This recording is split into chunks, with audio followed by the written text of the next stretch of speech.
Hello, welcome to MTG Pro Tutor. I'm Sean Penrod, your host, and today we're going to open this M15 booster pack and evaluate the cards inside. Let's dive on in and see what we get. So, the first thing I always do is take out the marketing card, which is a token, and the land, and then I look at the rare. Ooh, we have a foil coral barrier. Nice, set that aside. Our rare is, alright, Cave of Koilos.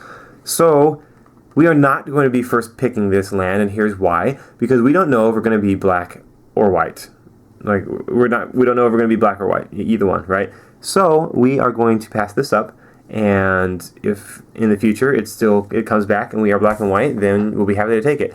But just don't pick these lands first off the bat because you just don't know if you need it yet. So, Coral Barrier is not a bad first pick. Let's see what else the pack has to offer, but I do like Coral Barrier. Foundry Street Denizen is good in development for red because you get some extra utility out of them from the red creatures that you play. You get to sneak in some extra damage. Helios Pilgrim is good if you already have a enchantment worth getting, like Spectral Ward is the premier enchantment I can think of. Plummet, it's good to have one in your sideboard. It's nice to take out a dragon or some kind of bomb with this. You don't really need to main deck it, but having one in your sideboard, if you're green, is a good idea. So Carrion Crow is a 2/2 for 3 mana. He does come into play tapped. He does have flying, so it's not bad to have. But oftentimes, when it comes to cutting a card for sideboarding, it's usually the Crow that goes because he's good, but not super great.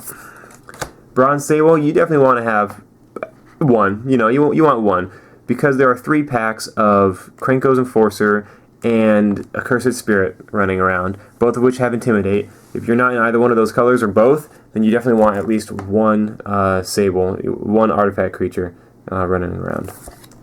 Meditation Puzzle is out because all it does is give you life, and the reason why life gain only is not good is because it does not affect the board at all. Like, you get life, but then so what? That just means that your opponent has another draw step to beat down on you. And if you're losing, that's definitely not what you need. Statue of Denial is okay. For 4 mana, you counter a spell and then draw a card and discard a card if you have a creature. It's a little bit expensive, even if you do get to draw a card, in my opinion. But, having one is not bad. Speaking of Intimidate, here's Krenko's Enforcer, a 2/2 Intimidate for 3 mana. It's good. If you're in red, that's a good card to have. Marked by Honor is nice because it makes your early drops relevant. Once you get Marked by Honor down, that creature has +2/+2, and Vigilance.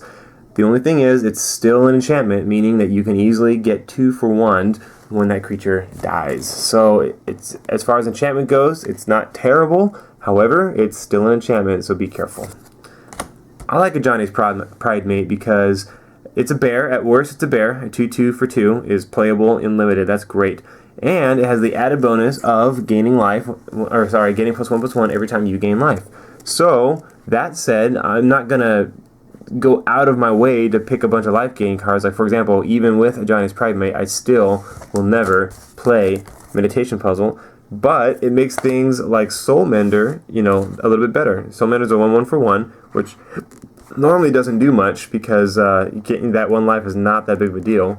But with the Johnny's Pride Mate, then all of a sudden he starts getting bigger and bigger.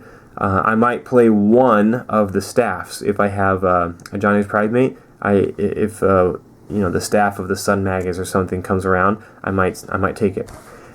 I definitely like, if at all possible, getting 2 Johnny's Pride Mate because then you really know that you're going to be banking on that life gain strategy. Jerubai's Merc Lurker is really good because if you have a swamp, he's a 2/4 for 3 mana, and he gives your creatures lifelink.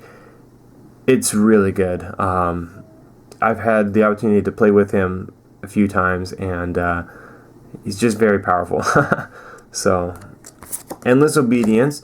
This is good once you have a bomb worth getting back, in my opinion. Put target creature from a graveyard onto the battlefield under your control. So I'll take, 1 Endless Obedience if I have a big bomb, like a soul. Like if I have a soul that, that I just want to make sure I get, then Endless Obedience is great because if you ever discard it or it dies, it's nice to get back. So Endless Obedience is also great in the black-green Graveyard Matters deck, because then you can use Satyr Wayfinder, get your land, your bomb goes to your graveyard, and then you use Endless Obedience to get it back. So that's kind of, in my opinion, one of the best ways to use Endless Obedience. Alright, so Jerubai Merklurker or Johnny's Pridemate definitely are my first picks, and I don't know which one. Let's see what else the colors have. Not much else in blue. Blue had Coral Barrier. White had Helios Pilgrim.